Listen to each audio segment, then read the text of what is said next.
Hello and welcome to the Tarkis Zone. Thank you for joining me. Today we're going to be playing the game Meet Your Maker, which is still in beta testing. The game doesn't release until April. I think it's April 4th. But I'm getting into the game for the first time this morning. Before I went to bed last night, I created a new outpost. Still finding that the sound is a little higher than I like it to be, so we're going to go back to the audio. We had it at 70%. I'm going to bring it down to this far because the sound in the game is great when you're in the labyrinth and you're doing your thing, but for me to talk on voice here to speak with you, it looks like I leveled up while I was away. My little death machine traps have been collecting resources. My sinister layers. It's asking me again to push this button, so I'm going to push this button. And it looks like I'm evolving. Congratulations, you're ranking upgrade. That's okay. That's cool. Bronze 2. Some more rewards there. Nice. Always nice to log on and have rewards. So I'm going to go into my command module here. I'm going to go to build and we're going to look at what I've got here. So I've got 2 nodes that have depleted themselves. Last night before I went to bed, this Apollo map had already depleted itself. My little guy had already pulled all the nice little Genmat out of it, and then obviously the raiders. I want to go over this real quick with you. I've got it highlighted here. You'll see the maps, what happened when it was active. So I extracted 3,600, and raiders who came in and took were able to go through my sinister layer, get to the Genmat, and then get out. Looks like they got 6,743. Now I know the understanding here is you want to make sure that this number is as low as possible, this raider number. And how you do that is you make your sinister layer close to impossible. But I didn't want to do that because I wanted to reward people for doing my content. And I know that's probably against what most people would think, that, well, Tarkis, this 3,600 number would have been higher for me. I would have got more out of the node if I let less people succeed. But that's the way this game is you could either make your layer so impossible that everybody hates you, or make it rewarding where people are going to get something out of it and they'll want to do your content in the future. And that's where I was going with. So when I built Apollo, I built it so that it could be it was doable, especially for a new player. So it was considered a normal dungeon, or normal sinister layer or outpost. The raid attempts on this map was 63 people attempted it. I killed 157 people with my traps and monsters, and the kill ratio became a 2.5. I think comfortably 3, maybe 4 is where you want to be. So I could have tweaked that a little bit, so that meaning the kill ratio is a 3 or even a 3.5 would have been nice. But the nice thing about the results is I got 38 people that told me it was fun. I got 12 people, or I had 12 people rank it as brutal, 10 is as ingenious, and 14 is artistic. I think these numbers say a lot about what I did for that map. Now, as you can see, it's depleted. I can't turn this back on. I can delete it, I can destroy it, but I also think, I might be able to put it in social. Let me try to do that. Let me go to build, because that might be what the social tab is. It allows you to put depleted ones in there that people can still run them. I'm just testing this as a theory. I don't know if that's true or not. Again, I'm really still new at this game. So I'm going to go to social. And there you go.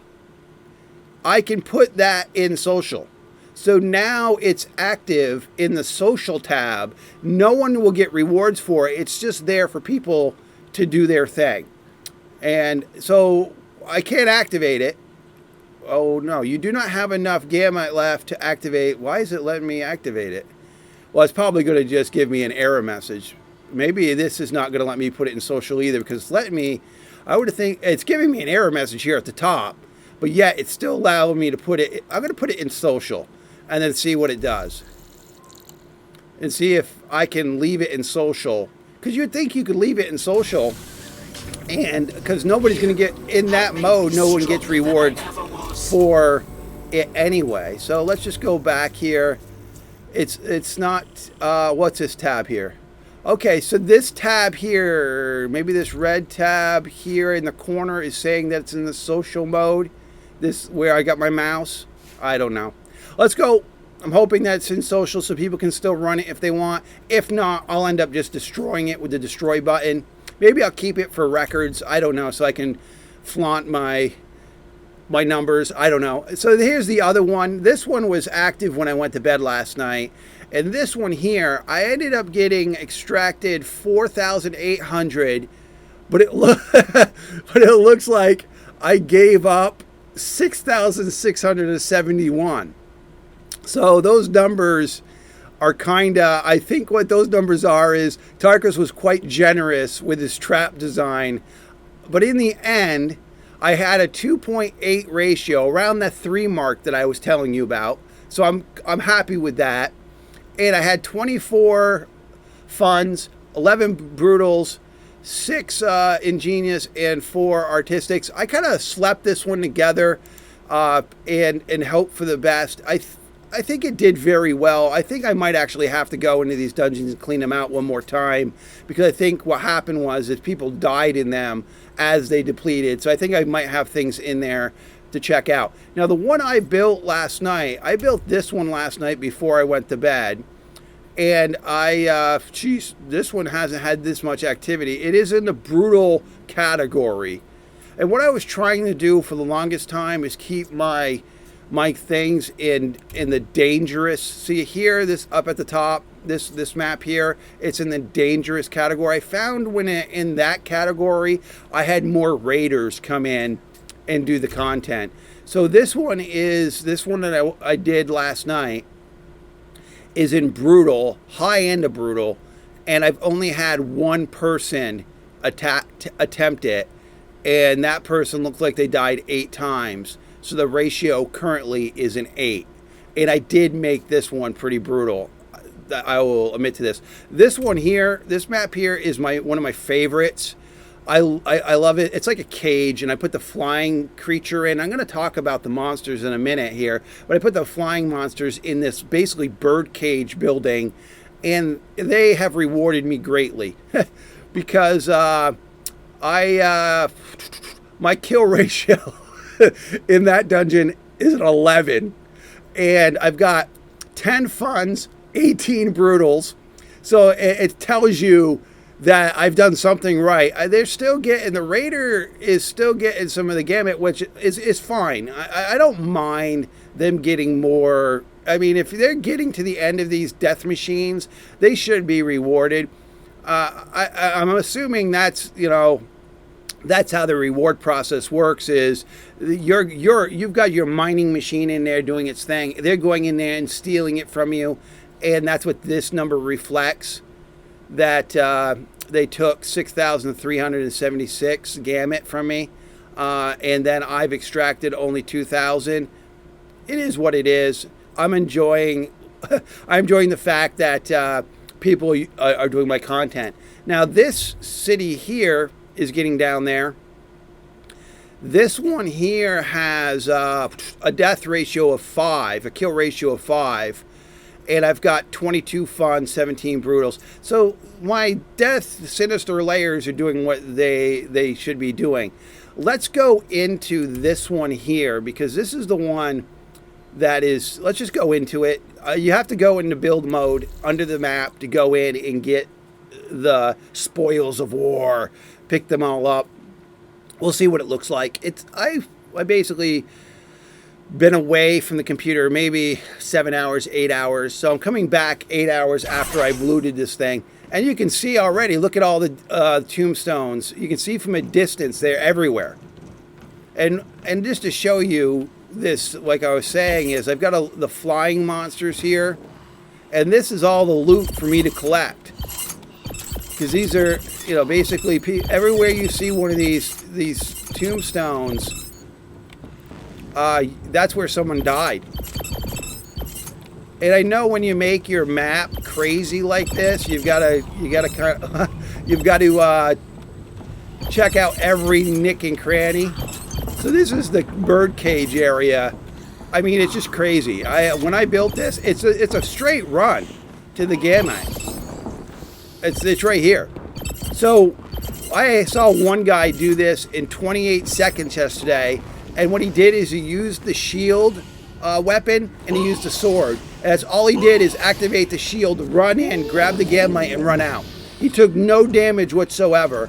He destroyed a couple traps on his way in, and he was in and out in 28 seconds. And then there was people that did this map that took them close to 40 minutes. And there was one guy who did the map. He was 40 minutes in and he just gave up. And you can check that out on the replay. So I even have to fly up high to see if they dropped, because you got to collect it all. There's one down there to get the rewards for killing them. And then I have these little guys up here that are raining death down. I've got nobody died up here. Oh, there's some right there that someone died. Go down here and get it. There we go. So it's quite, inside here. All right, I think I got it all. We'll take, well, this is a person that died like in mid-air right there. That's pretty cool. And I'll look at a couple of the footage too. Well, there's some more stuff there on the ground. So let's just go outside real quick to see if they had tried to, yeah, they sometimes I'll, come on, pick that up. Pick that up. Well, I guess it's not, well, I'm not down on the ground, okay. You can get squirrely in build mode because you're floating. If you use the space bar to float and you're floating, come on, get out of float. Okay, I got it out of float. If you're floating, you won't pick the items up, so you have to actually be touching the ground. Sometimes people die on this side, and I have to pick up stuff on this side, which can be annoying. But no, I don't see anything down there. Oh, I see some more. I see some more right here. Yeah, this is, come on. This is kind of crazy. You gotta find them all. I guess if I miss any, I'll see them the next time I come in, or maybe it resets. So you get one shot at, I don't know, maybe you just get one shot at picking it all up, and then when I leave, whatever I didn't get, it's lost forever. It is what it is. But I think I got it all. Lots of death. Look at all that. Lots of death. Look at all the tombstones. Oh, I missed that one there.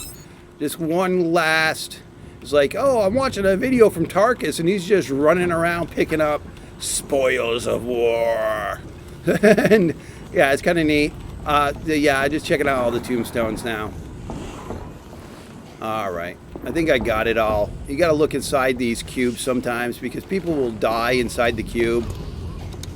I'm just doing last looks. Wow, look at how many people died up here. Crazy, huh? All right, so that's how you pick up your loot after your death machine has. I'll be saddened when this one gets depleted because I really like this one. So from here, what I do is it's still active. I'll go back to my outpost. And I was talking about the monsters yesterday, about scale or balancing what monsters you want in your, based on cost. And I found that the monsters, I researched them because I had enough of the resources to research them. And I go to guards here, and I researched everyone but the warmonger. And actually, I'm going to research him right now. So now I've got all, for the beta, I've got all the monsters in my toolbox now. And this guy was not, I think he's 70, so he's not that bad. The Enforcer's 50. The Cannonback is 70 and the Hornet is 70. I don't know. I just bought the Warmonger. I will know what that is. So at 70, it's worth it. And we were talking about when you add augments. It was a person who talked to me on my YouTube channel. He corrected me on two things. Yes, anytime you augment a creature, that augment does have a base cost, and it adds to the base cost of the monster. So for example, if Bloodlust's base cost is 20 and the monster's 50, that's 50, 60, 70. So if you took the monster and put it down as 50 and gave it the Bloodlust, then it's effectively worth 70. So the Enforcer would take up 70. And if the Hornet is 70 base and the Bloodlust gives him 20, 78, that would be, at that point, the Hornet would be worth 90. And that's my doggy shaking his head. Really? You gonna shake my head during my video? Make your leash jingle? He just came in from a walk, so he's all excited and content. All right, back to the video. So yeah, the Enforcer is 50, Cannonback is 70, the Hornet's 70, and then when you augment, you'll have you'll add points as you add augments. So it looks like each monster can have 2 augments, so you can really get them to be. I mean, I imagine if the base is 70 and you put 2 augments, each monster could be up to 100 per.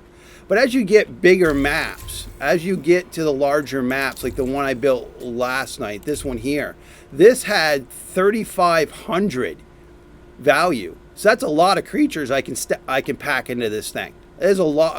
I packed a lot of stuff in there, and I'm not going to go into that one right now because people haven't really done anything with it. I've had one attempt, and nobody's really done anything with it. Maybe I've made it too brutal. Let's go to this one here. Here's another one that I kind of made as a silly, and we'll go into this one next. It's a kind of a silly, normal, sinister layer. I've extracted 2,275 and 2,200 is what the Raiders have gotten. I've had 15 attempts, 22 death, a 1.5. So it's a lower on the, and I haven't been scored all that well with it. Let's go in and look at it. It was kind of like, I just wanted to make like a silly maze kind of thing. I wasn't really looking at trying to stop people from really getting to the prize. And as I said in my other video, all my facers will look the same. Every time you go into the world and you see this facer, how I've made this look, that's the Tarkis zone. I've made every single one. So I've had 1 death, and the person didn't drop anything. And then oh, I had another death right there. Okay, so I've got some stuff here. So what I ended up doing was just making a room that's like a maze of these blocks. So you obviously can't get into these blocks. Now, you can upgrade your armor in this game. So I had one guy that just walked right through all of this. That's what they did. They walked through and went to the end because their armor protected them. So they just walked through it all. So, but in most cases, you're not walking through these blocks. So you have to actually go down this way. There's another person who died there. Go down this long hallway where I have a trap set up. Go down this hallway. So it's just long hallways. Like I said, I was kind of doing a silly mode kind of thing. And then, oh, another person died right there. I didn't drop anything. And then you get to the end. So this one's short, kind of silly, a few traps. And here's a builder's tip for you. When you're laying traps, put your ambiance, like you see down here, to match the color of the traps. That's probably why this guy got killed, is because he didn't notice the traps up here. Because these traps spring after you get the, I put an augment on them so that they spring after you take this. So when he came in, they weren't there. So when he came out, he probably didn't notice it because I've matched the color of the ambiance with what the trap color is. So he probably didn't notice it. And then there's a trap down here. And again, this one springs after they take the prize. So that's why I like to use these type of ambient labels. And you can find that under the building interface. I find them under all the squares, all. And and then you scroll down. They don't cost anything. See this one here? They don't cost. And I know that they see here. They tell you what you've used. So I haven't used a lot of the circles, and I probably should add those to this map. So you just click the ambient that you want, and it doesn't cost anything to do it. You confirm it, and then you just add those to the walls. So what you're trying to do is hide the traps with the color of the ambient walling. So that's a little building tip for you, because there's a lot of guys that won't see the traps because they blend in so nicely with some of these. So I had like 3 deaths in there since I was away. I haven't really been scored all that high with this one. You know, I was just, like I said, I was just being silly when I built it. You know, that's me. I'm not really building that. I'm not building these structures to try to be too much of a pain in the butt. I want people to enjoy themselves. I don't care if they steal all my gamut. I really don't. You know, I'm enjoying building these structures. And let's go quickly. Oh, and the other thing about it, the person corrected me on YouTube, is I guess you can't just continuously raid people. I'm just going to go in here. So when you come up to this raiding screen, I guess all of these get generated randomly. So these places are random. So when you go in and do one and then come out, the system generates another random selection of player-based bases. So I guess if you're refreshing the screen, or you're going in and out of the gameplay, or you're finding a way to refresh the screen somehow, eventually you'll be able to find maps that you've probably done already. But so the person had told me that once you do a map, it removes it from your list, so you can't do it again. And then another person was like, no, it removes it from the list, but it could come back into the list again if the randomization puts it in the list. So you just can't go and run the same dungeons over and over again because it's random. But under the social raid tab, you can. But let me see if I've got that. Let me take in Tarkis here and see if I can find.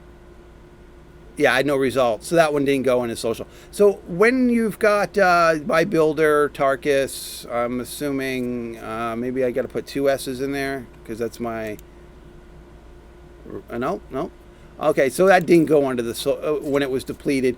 So, but that allows you to look at the social builds. You don't get any rewards from going through the social tab. It's just for the sake of doing the mission. So let's go in here real quick. This is your screen that gives you the replays. So let's just look here. This person was in and out in 2 minutes and didn't die at all. Let's just go down here. This one here, this person died 10 times in here. And you look at the name of it, but the guy above it died only once. So you've got to kind of weigh. You know, if you've got some people that are really good at it and some people are not really good at it. This guy died 10 times. He was in there 9 minutes. This guy died once and he was in there 4.5 minutes. It's the same map, 2 different players, and one could have been geared differently. So this is my birdhouse of pain that we were just in. 14 deaths. Guy was in there 8 minutes. This guy, 25 deaths. He was in there 11 minutes. Oh, this is the new one that I made. So 2 players went in there. One of them died 5 times. This is the one I made before I went to bed. And this one died 3 times, and they were in there about 7 minutes, which is a good amount of time. Look at this guy. I viewed this a layer keeper. I watched this one. It says I viewed it. I watched this one before I went to bed last night, and So this guy died 27 times in that birdcage map that we were in, and he tapped out. He finally gave up after 23 minutes. I watched that video. I felt for him. I was like, go, go, go. But I had already known that he didn't complete it because it tells me he didn't complete it. But I was watching. It was like the greatest hits. I was like, oh, my goodness, this guy's going to try again. And he tried, and he tried, and he tried. Like the little engine that could, and he still couldn't get through it at all. And that was 27 attempts. This same map here, 14 deaths, same map. 25 deaths, same map.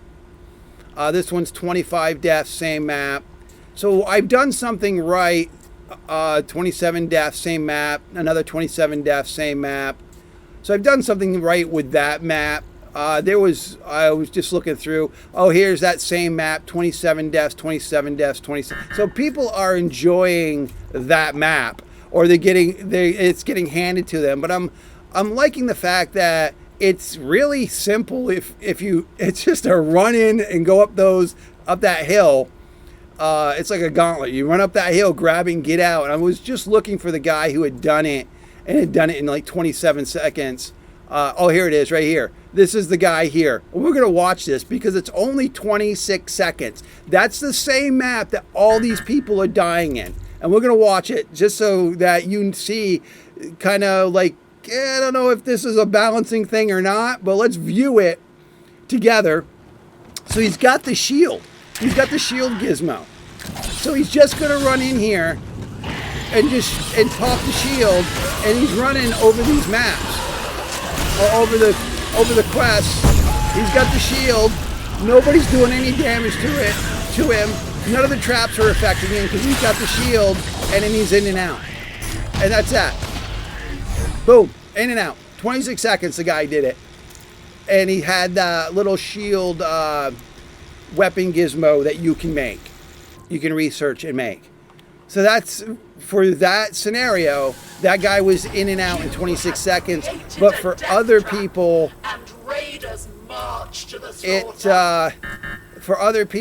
it's 26 or 14 deaths, 25 deaths, same map. That guy did it in 26 seconds, in and out. So just to conclude my video for today, this game is a lot of fun. I'm almost saddened that it's only in beta because I'm going to have to wait till April for it to officially come out. I've been testing the crap out of it. I've only found a couple minor issues with, I would say, with the way the monsters sometimes don't follow the right path I've given them, or they blend into certain objects, or they'll walk into one of those orange blocks, even though their radius, I'll have their patrol radius way away from them, and then when I test the map, the damn thing walks right into the orange block and dies. I'm like, why are you doing that? So I'd redo and I know you can add an augment to the monsters that tell them to do a tighter path. If you go to upgrade here, I think it's called short leash. There it is right there. The Cannonback remains within 1.5 blocks of its patrol path. Okay, well, my patrol paths have been farther. There's been some weird things going on with the patrol path, because sometimes they'll walk into you would think the monster would know that was dangerous and not walk into it. If you put one of those orange blocks down, and the damn monster path is like 20 feet away, but the monster's like, oh, look at that orange thing, and walks right into it. It's like, dude, what are you doing? Are you just committing suicide? It's like one of those mutations, kill me, and he walks right into his own death because he doesn't want to live anymore. Maybe you just got some monsters that are like, just kill me, and they end up doing it themselves in the orange blocks. But that happens a few times. I don't know if that's a feature, or if it's a bug, or if it's just design, or if that's why I have to buy the short leash augment, is to keep them from wandering into my orange blocks and killing themselves. And again, that's why the reason why these are blinking red is it keeps on telling me I've got people dying in my bases, in my structures, in my sinister layers. it's really an enjoyable game. I found that it's been relaxing. I don't do any of the actual raiding. I don't do that part of the game. I do the base building part of the game. I'm getting rewarded for the base building part of the game. I imagine if I know there's a ranking system. I don't know really how that works in this game. I don't really care about ranking systems. They're okay for those people that are looking to get to the top of the leaderboard. I know there is one in this game. And I imagine if I was rating people's layers every single second of every single minute, I would obviously be a higher rank. I'd have more loot to talk about. Here, I'm just passively building these buildings and allowing people to do the content, and then going in there and collecting the objects. And I know that collecting the objects is part of the game, but it can. I mean, I guess I would have nothing really to do. I mean, I mentioned in my last video, wouldn't it be nice if I just had an auto collect where there was a button here that says just auto collect my spoils of war, auto collect my spoils of war, auto collect my spoils of war. And I guess if that's all I was doing, then that's really, I'd just be building, testing, and pushing a button. So at least having to go inside these structures and collect the items gives me something to do, but it's I don't know, I'm on the fence with it. I mean, it can be a chore. I mean, because depending on how you build your building, you got to look at every little nick and cranny to see what's fallen where. But it is part of the part of the way they develop the game, and I'm working with what the developers have made here for us. All right. Well, that's it for today, or for this morning. I'm going to have my coffee. I'm going to deactivate, or I'm going to have to get another land. Oh, I should also say, before I end this video, you only can have 5 active outposts at a time, so keep that in mind. So right now I'm down 1, so I'm going to go clean these up after I end my video. I'll have enough coinage to buy another plot of land to get 5 active. That's my thing to tell you today. Get 5 of these outposts active and have them making passive income for you, because you're losing time if you've got one. These two are depleted. I can never use them again. They either can be destroyed or put in the social. I think, let me see if I can put this. Now, I won't waste any more of your time about the social thing, but definitely get 5 of your outposts running. It looks like you can have 200 in your bucket. So right now I have 6 out of 200. So I won't need to destroy any of these maps until I reach the 200 mark. And at that point, I gotta say goodbye to whatever maps that I have to say goodbye to at that point. All right. Well, thank you for joining me. This has been the Tarkis Zone.